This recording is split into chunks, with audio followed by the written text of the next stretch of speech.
Hello दोस्तों, स्वागत है आप सभी का मेरी एक नए वीडियो में। आशा करती हूँ आप सब लोग बहुत अच्छे होंगे। मैं भी ठीक ठाक हूँ। अभी मैं एमएस से ही आ रही हूँ और आज भी मेरा रिपोर्ट नहीं मिल पाया क्योंकि अभी थायराइड टेस्ट एक बार और होना बाकी है। ब्लड टेस्ट के लिए बोला गया है, तो वो कल खाली पेट कराना होगा। आज मैं ब्रेकफास्ट करके चली गई थी। सो वैसे मैं ठीक हूँ, मेडिसिन मेरी चल रही है। ओके, सो आगे बात कर लेते हैं। स्वागत है आप सभी का मेरे नए वीडियो में, जो कि आज व्लॉग नहीं, कुछ खास और सीरियस टॉपिक पे मैं आप सबसे बात करना चाहती हूँ। तो सबसे पहले तो आप ये वीडियो देख लीजिए, हम फिर बात करेंगे इस टॉपिक पे। ये वो कान दिखा दो, ये कान भी, ये कान भी गले में देख लो, वो कर रखे उसने दोबारा रखा है ना गला भी। तो आप लोगों ने ये वीडियो देख लिया होगा, तो इससे ये समझ में आता है कि अब चंपावत भी सेफ नहीं है। मैं तो सबसे पहले ये कहना चाहती हूँ कि ये जो बाहर के लोग अंदर आते हैं, ये आते ही कैसे हैं, मुझे ये समझ में नहीं आता है। लास्ट वीडियो मैंने जब देखा था, इस वीडियो से पहले एक वीडियो, 2 बाबा लोग थे जिनको ओम भूर्भुवः स्वः तक कहना मतलब ये भी नहीं आ रहा था उनको, और किसी भैया ने वीडियो बनाया था और सोशल मीडिया पर, इंस्टाग्राम पर डाला था। तो मैंने उस पर कमेंट किया था, मैंने कहा था भैया ये हंसने वाली बात नहीं है, इन लोगों को यहाँ से भगाइए, वरना आगे चल के यही लोग हमारे घरों में चोरी करेंगे और हमारे एरिया में हम ही लोगों को धमकाएंगे और आगे चल के हम ही लोग इनके गुलाम हो जाएंगे। तो उस वीडियो को देखकर जो मैं सोच रही थी, जिस चीज़ की मैं कल्पना कर रही थी, वो आज देखने को मिल गया। मतलब हमने चंपावत में कभी सुना नहीं था कि ऐसे लूटपाट होती है। चोरी वगैरह तो हर जगह होती है, लेकिन ऐसी लूटपाट मैंने आज तक कभी नहीं देखी। जैसे उनके कानों से ब्लड निकल रहा है, उनकी गले की माला लगी, मतलब सारा उनका जो जेवर उन्होंने पहना हुआ था, शायद कुछ और ज़्यादा पहना होता तो वो भी चोरी हो जाता, सीधी सी बात है। अनजान गाड़ी बाहर से आती है और उनको दबोच लिया, और उनके सारे कैसे ब्लड निकल रहा है, मतलब देखकर भी मेरे तो अभी भी ऐसे कांटे से ऐसे लग रहे हैं। मतलब कि अगर हम होते, अब सोच के ऐसे डर लगता है कि अब मतलब हम ये भी पहन के नहीं जा सकते कहीं, अब हम यहाँ भी सेफ़ नहीं हैं। तो मैं यही कहना चाहती हूँ कि जब भी कोई बाहर से आता है तो आप लोग बेझिझक, क्यों अपने एरिया में कोई बाहर का आदमी आ रहा है तो हमें किस बात की शर्म इनसे पूछने में कि तुम कहाँ के हो। जितना मैं समझती हूँ कि मैं पहाड़ी इंसान को अलग से पहचान ले जाएगी, ये पहाड़ी है या नहीं है ना। तो आप लोग भी आराम से पहचान सकते हैं कि ये पहाड़ी है कि नहीं है। जो देसी होते हैं ना, उनकी पहचान ही अलग होती है, और जो लुच्चे लफंगे आवारा लोफर टाइप के होते हैं, उनकी भी पहचान अलग से हो जाती है। तो इतने सारे लोग जो ये दादा लोग हैं, बड़े बड़े उस नेता हैं, ये जो हैं इधर, ये लोग क्यों नहीं इसके खिलाफ एक्शन ले रहे हैं। अभी एक्शन ले लीजिए, वरना आगे चल के कोई सेफ नहीं है। इतनी बात आप लोग अभी से समझ लीजिए।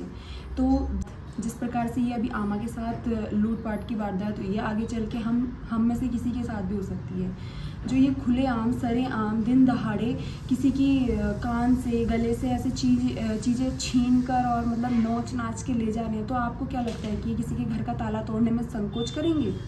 नहीं करेंगे। ये आराम से ताला तोड़ेंगे और घर की सारी चीज़ें ले जाएंगे, और हम लोग सिर्फ देखते रह जाएंगे। पुलिस कर्मचारी लोग, पुलिस डिपार्टमेंट, कोई कुछ नहीं कर पाएगा।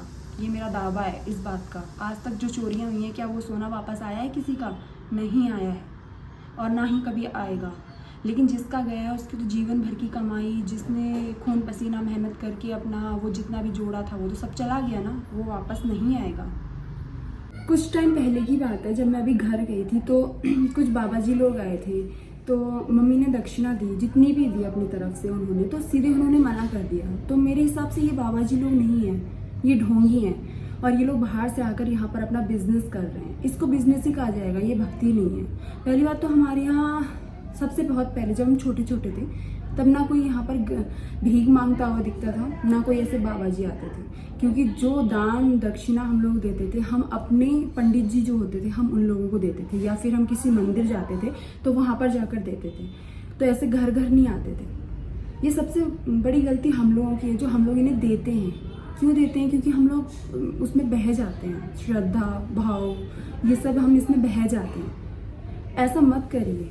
जो जितना मांग रहा है उसको उतना मत दीजिए। आपकी श्रद्धा जितनी है आप उसको उतना दीजिए। और अगर वो ज़्यादा बहस करते हैं तो सीधे उनसे बोल दीजिए आप यहाँ से जा सकते हैं, और आप कहाँ के हैं, आप सीधे उनसे उसकी आईडी मांग लीजिए। नहीं देंगे वो, है ना। और ऐसे ही मैंने एक और वीडियो देखा था, उन्हीं ने पोस्ट किया था, उन्हीं भैया ने पोस्ट किया था, दूसरे बाबा जी थे वो, कोई बिल्कुल भस्म से रमे हुए थे, बिल्कुल भस्म में लगाया हुआ था, और एक बिल्कुल टीनेज एज का था लड़का और एक अधेड़ टाइप के थे। उन लोगों से उनका आधार कार्ड मांगा, उन लोगों ने भी आधार कार्ड नहीं दे पाए, है ना। वो शायद पता नहीं किधर जंगल के रास्ते चलते चले जा रहे थे। यही लोग हैं जो दिन में ये सब भेष बदल के इधर उधर देखते हैं, रेकी करते हैं, उसके बाद फिर ऐसी घटनाओं को वारदात देते हैं, और फिर वो लूटपाट वगैरह वगैरह जो ये सब सुनने को मिल रहा है हमको ना, ये सिर्फ इन्हीं लोगों की वजह से है, और कोई नहीं कर रहा है। और जो आज की यंग एज है, अगर पहाड़ के बच्चे का काम है, तो ये यंग एज के जो लोग हैं, जो ये बेरोजगार हैं, जो कुछ करना नहीं चाहते, ये वही लोग हैं। जरूरत है, बहुत ज़्यादा सख्ताई करने की ज़रूरत है इन सब चीज़ों में। ये हम सबको करना होगा, ज़रूरी नहीं है। और औरतों को भी इतना सक्षम होना पड़ेगा कि अगर ऐसा कुछ होता है तो अपने साथ, जब भी कभी आप सोने जंगल में जाओ ना, तो अपने साथ एक हथियार ज़रूर रख के ले जाओ। पहले की औरतें जो होती थी, आंसी हम अपने साथ हमेशा रखती थी। कोई तुम पर अटैक कर रहा है तो जाहिर सी बात है कि तुम अपनी सेफ्टी के लिए तुम भी अटैक कर सकते हो। पता है हमारा चंपावत सबसे पीछे क्यों रह गया आज के टाइम पर? क्योंकि वो लोग सिर्फ अपना मतलब देखते हैं। जहाँ उनका मतलब होता है वो वहाँ काम करते हैं, और जहाँ मतलब नहीं होता है वो पीछे हट जाते हैं। ऐसा नहीं होता। जब एक झुंड हो जाता है ना, जब सब लोग मिल जाते हैं ना, तो वो जगह सबसे अच्छी मानी जाती है मेरे हिसाब से। तो मेरे हिसाब से अगर एक के साथ गलत हो रहा है ना, तो 10 लोगों को उसके साथ खड़ा होना चाहिए, ना कि पीछे चला जाना चाहिए। फिर वो अकेला पड़ जाएगा तो वो कभी नहीं कर पाएगा। ऐसे इसमें नुकसान किसका है? हम आपका। जो बुजुर्ग हो गए उनका कुछ नहीं है, वो तो हो गए, उनका जीवन हो चुका है यापन। अब हम लोगों की बारी है। अब हम लोग नई पीढ़ी है, हम लोगों को समझना होगा कि हमें क्या करना चाहिए। तो इसके लिए हमें आवाज़ उठानी होगी, एकजुट होना पड़ेगा। तो आप लोग एक बार वीडियो फिर से देख सकते हैं पूरा। तुम लड़के कौन कौन? आप सबको अवगत कराया जाता है अभी आज 11 तारीख को दोपहर में 1-1:30 बजे के आसपास पीपना में जो है एक माता जी का नाम जो है कौशल्या देवी, ग्राम सभा पीपना। मैंने अभी वीडियो दिखाई और बुरे हाल उनके कान नोच रखे, पूरा कान फाड़ दिया है, दोनों कान फाड़ दिए हैं, और गले में जो मंगलसूत्र सोने का मटर माला जो होती है वो चली गई है, और कान से जो कर्णफूल होते हैं वो निकाल दिए किसी चोर ने। तो ये बाहरी व्यक्ति आए हैं, किसी संदिग्ध आए थे किसी गाड़ी में, अब उनको जानकारी मिली नहीं, तो वहां पर ये गांव में उतरे हैं, और गांव में प्रवेश करते ही जैसी माताजी दिखी और तुरंत इन पर झपटा मार के गायब हो चुके हैं। और सभी से निवेदन है कि वीडियो को जल्द से जल्द वायरल करें। उत्तराखंड में ज़्यादातर लेडीज़ हम लोग गोल्ड पहनना ज़्यादा पसंद करते हैं, अवॉइड करते हैं हम आर्टिफिशियल ज्वेलरी। लेकिन अब हमारा पक्का हो चुका है कि भैया हम कहीं जाएंगे तो हम इसको खोल के जाएंगे, क्योंकि अब देश में और पहाड़ों में कोई फ़र्क नहीं रह गया, सब एक जैसे हो गया है। वहाँ भी लूटपाट होती थी, अब यहाँ भी लूटपाट होने लग गई है। तो सेफ आप लोग को रहना है, हमको रहना है, चोर चोरी करे। तो इस वीडियो को इतना ज़्यादा शेयर करो कि ये सब तक पहुँचे और सबको पता चले, सब इस चीज़ से अवेयर हो जाएँ और सावधान रहें, अपना सतर्क रहें। तो मैं मिलती हूँ अगली वीडियो में, तब तक के लिए मुझे दीजिए इजाज़त। सभी लोगों को मेरा प्रणाम और छोटे लोगों को मेरा बाय बाय।